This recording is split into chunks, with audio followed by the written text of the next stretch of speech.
তো আমার ক্রাশের কথা বলি, আমার ক্রাশকে আমি প্রথম দেখছি একটা স্কুলের অনুষ্ঠানে, ওর মার শাড়ি পরে আসছে, মার শাড়ি পরে আসছে। তো মেয়েদের মার শাড়ি তো যতটা সুন্দর লাগে তার চেয়ে জঘন্য লাগে ছেলেদের বাপের পাঞ্জাবিতে।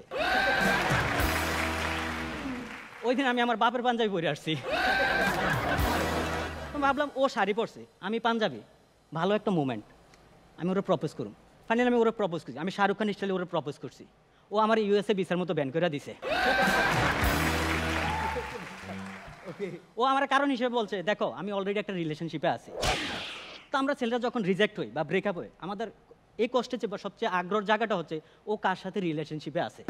আমি বলছি অ্যাটলিস্ট বলো তুমি কার সাথে রিলেশনশিপে আছো।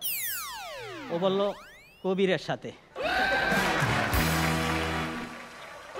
স্বপ্ন সত্যি হয়। আমি বলছি তুমি কবিরের মধ্যে কি এমন দেখছো যেটা আমার ভিতর নাই?